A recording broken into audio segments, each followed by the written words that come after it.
E aí pessoal, tudo bem com vocês? Eu sou o Marterson e eu vou aqui reagir a esse vídeo 3 ateus versus 3 cristãos. Vamos aqui ouvir as argumentações deles. Infelizmente, eu tenho quase certeza que os cristãos aqui vão reagir vão comentar, né, com aqueles pontos de vista protestantes.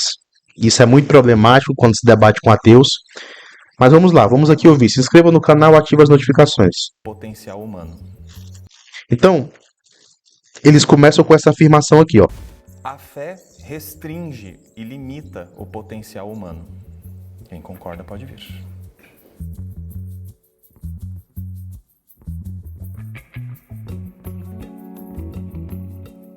O meu problema com a fé, primeiro é a própria definição dela, que a própria Bíblia dá em Hebreus 11:1, que é esperar as coisas não vistas, ou seja, a fé é acreditar sem provas. E o problema disso é que ela funciona na sociedade como um mecanismo de dominação ideológica. Por quê? Porque a... Veja, é complicado esse negócio dele dizer que não existem provas, né? Não existem evidências. Quem é versado no estudo da teologia e do cristianismo sabe que existem muitas boas evidências, por exemplo, para os milagres, para a ressurreição, né? Existem relatos de testemunhos oculares que viram Cristo ressuscitado. Então entenda, vamos aqui com calma. Vamos aqui com calma. Esse negócio de que a fé é a esperança daquilo que eu não vejo, por um lado, faz sentido. Por exemplo, nós que não vimos, nós que não testemunhamos, nós que não estivemos na igreja primitiva, nós não podemos dizer que nós vimos, nós ouvimos, tocamos e apalpamos do verbo da vida, como dizia São João. Mas existiu uma comunidade que viu, que tocou e que apalpou. E essa comunidade nos transmitiu. Entendeu? Então, vamos lá. Aqui já entra o problema, né, do protestante e do católico argumentando, tá?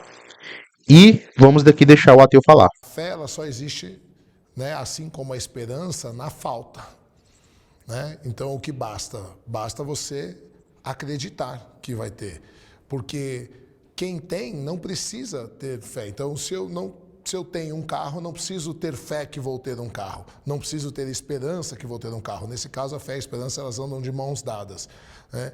E eu não posso na impossibilidade de fazer ser. Por quê? Porque se eu posso fazer acontecer, não preciso ter fé, não preciso ter esperança.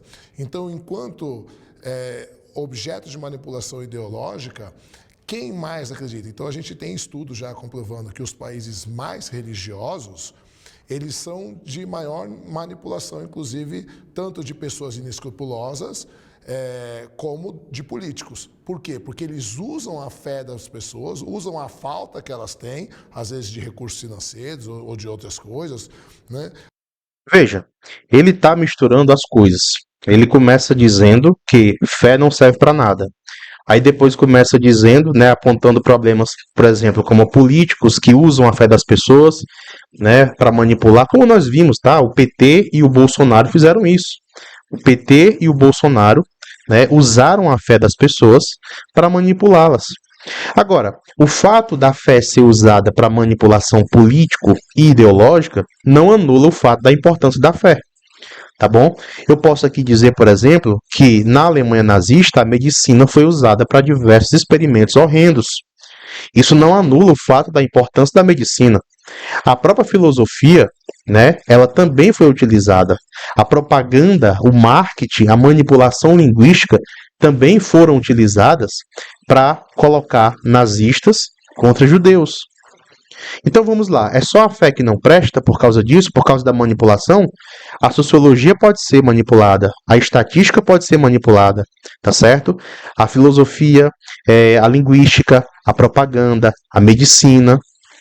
Ou a gente vai negar que existiram diversos experimentos médicos terríveis que ultrapassaram todos os limites da pesquisa humana, ultrapassaram a dignidade da pessoa humana para conseguir algumas evidências científicas. Isso nunca aconteceu? Aconteceu. Aconteceu com diversas áreas do conhecimento. Inclusive, aconteceu com a fé e continua acontecendo com a fé. Agora, nós temos que decidir. Porque a fé é utilizada por muitos mercenários como uma arma de manipulação das massas, vamos descartá-la? Beleza, vamos descartar outras áreas do conhecimento humano também? Pode ser? Ou é só a fé? Então, vamos com calma. Para poder se valer e poder usar como corrupção ou explorar as pessoas. Então, o meu problema com a fé é muito mais não da pessoa que tem fé em si, porque a pessoa que tem fé genuína, ela está precisando, mas do mau uso que a fé é feita enquanto dominação ideológica na sociedade. Pronto, foi o que eu acabei de falar. Se o problema dele com a fé é que a fé é utilizada de maneira maligna para controle de pessoas, existem outras coisas que também são usadas. A imprensa também é usada, ou não? O aparato jurídico é usado ou não? Ou a gente vai negar que a justiça é utilizada como arma de perseguição? Existem centenas de provas que o Ministério Público, através de uma litigância de má-fé, através de uma, como é que eu posso dizer, né? Através de uma opressão, um constrangimento, usa o aparato jurídico, inclusive o aparato policial, para constranger certas pessoas. Então é a pessoa que começa a criticar um político e um mês depois a Polícia Federal e o Ministério Público estão na casa dele, revirando tudo, colocando arma na cabeça dele, né? Algemando ele, a família dele. Isso não são utilizados também de maneira maligna? A justiça, né? A filosofia, a política. Então veja, ele disse que os políticos usam a fé para persuadir, para enganar, para corrupção. Ora, mas os políticos também usam a política. Mas vamos lá, quer dizer que várias coisas são usadas para fins espúrios, mas só a fé tem que ser descartada. O problema é só com a fé. É isso mesmo? Já encontramos aqui uma lacuna de lógica, tá? Meu nome é Marcos, mas sou conhecido como Chileno Gomes. Eu sou formado em filosofia, sou formado em teologia, tenho algumas outras formações, várias pós-graduações. O Marcos ele deveria saber, ele sabe que a filosofia e a teologia foram usadas, né, inclusive por ideologias ateias, para o mal, como armas de propaganda, tá? Vamos continuar. Tenho mestrado em psicanálise. Por que o ateísmo? Eu fui criado num lar muito cristão. Que diga-se de passagem, né, Marcos? A psicanálise, segundo a academia científica, ela não é ciência.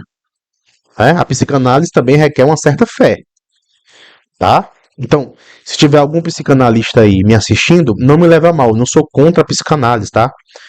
É uma das graduações, é um dos cursos que eu pretendo fazer um dia, né? Quando eu tiver mais tempo e tal, mais uma certa folga financeira, eu pretendo fazer psicanálise, tá?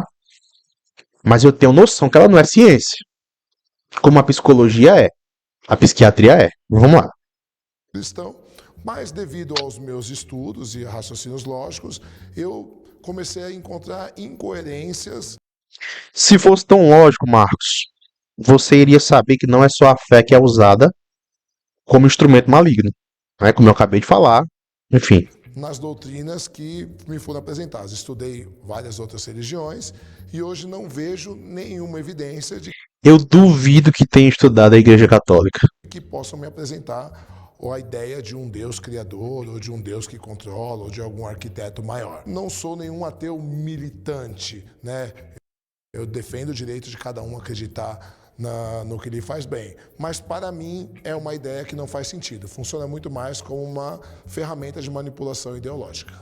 Meu problema com a fé, em geral, é o quanto ela faz tu parar de procurar coisas através de evidências.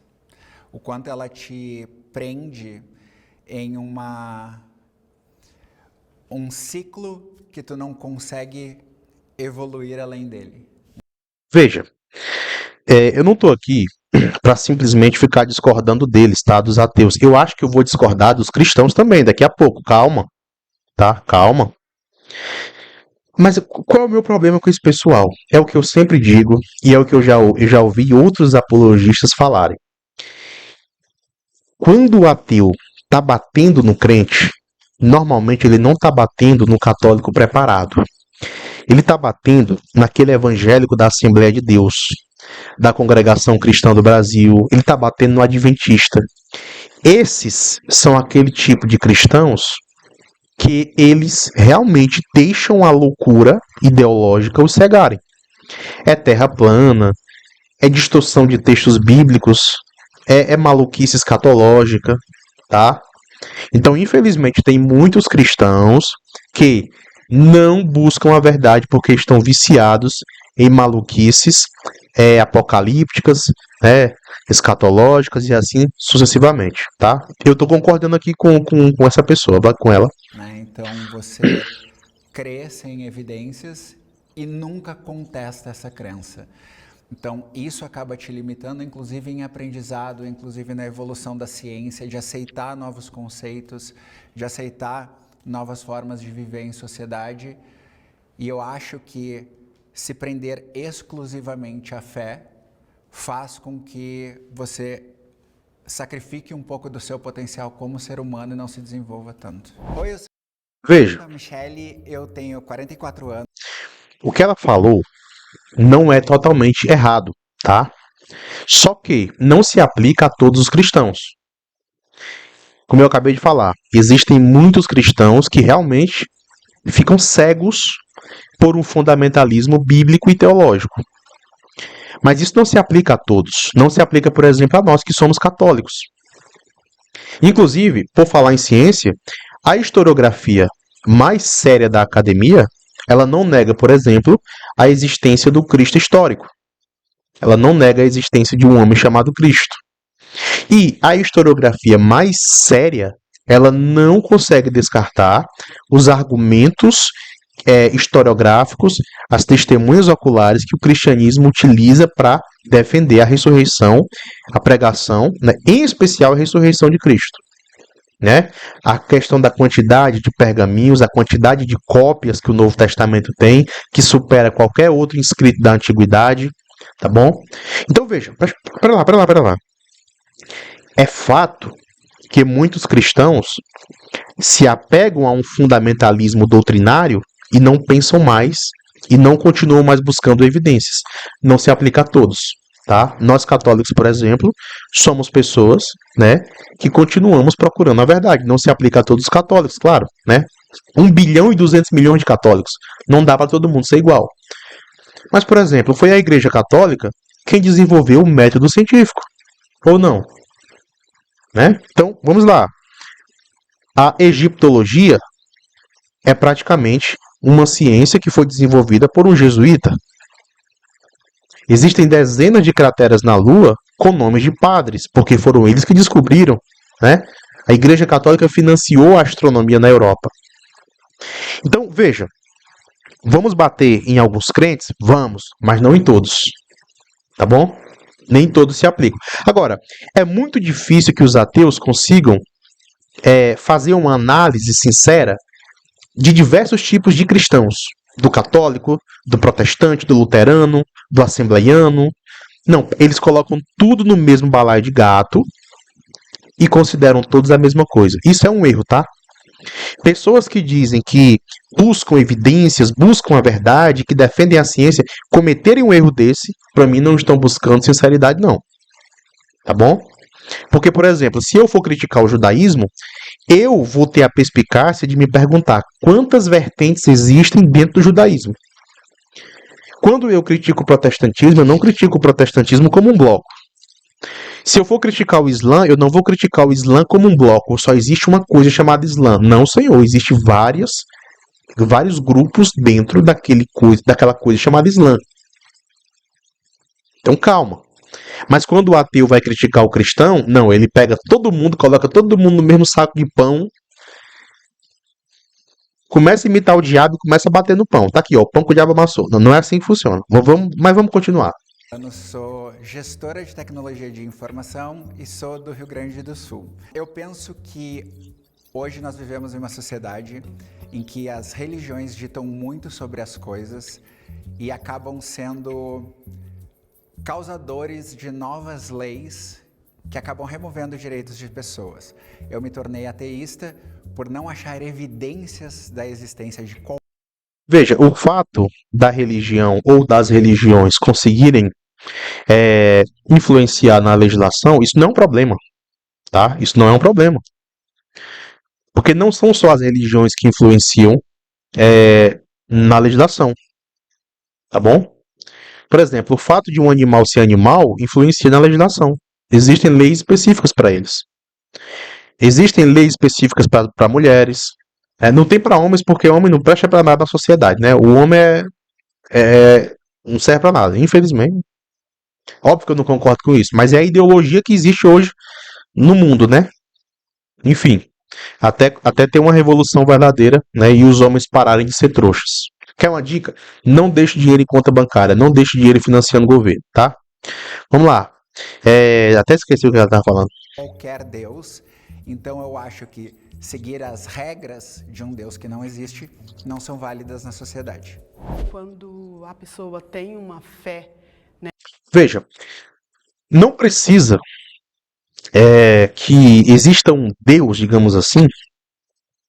Precisa, eu acho que precisa. Deixa a mulher falar.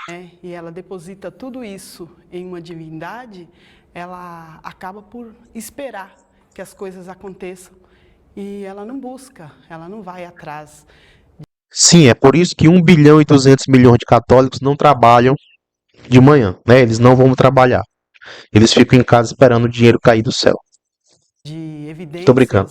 E não vai buscar aquilo que ela almeja, né? Ela sempre espera que aquela divindade traga para ela. Olha, o nível de ateus de antigamente era melhor. Então quer dizer que a pessoa que acredita num Deus, ela não faz nada da vida, ela fica só esperando. É isso? Esse é o argumento. É por isso que a senhora é ateia. E a fé Quer saber, a partir da manhã eu não vou fazer mais nada na minha vida, não vou trabalhar, não vou mais fazer nada. Deixa que Deus faz tudo pra mim. realmente atrapalha. Que contraria, né, o próprio texto de Gênesis, né? Do suor do teu rosto comerás. O próprio Deus está dizendo, olha, tu vai ter que trabalhar para se sustentar, para conseguir tuas coisas. O apóstolo dizia, aquele que não trabalhar não coma, né? O santo da Igreja Católica, São Bento, já dizia, ora et labora, ora e trabalha. Ou seja, quem tem fé não tem que fazer nada, segundo essa mulher, fica esperando tudo. Mesmo a Bíblia, Deus, os santos, o apóstolo mandando trabalhar. Né? Corra atrás das coisas de vocês. Percebe como estão batendo num certo tipo de crente da Universal, né? De outras seitas, que dizem que Deus vai dar tudo? Entende como é? Veja, nunca falha. Eles estão batendo naquele crente, naquele pregador, naquele pastor, eles estão batendo no Miguel, no pregador mirim. É nisso que eles estão batendo. Só que eles acham que estão batendo no cristianismo todo. São justamente esses coaches, né, o Pablo Marçal, que pregam um Deus que vai te dar tudo. É nisso que eles estão batendo. Não estão batendo na Igreja Católica. Interessante, né?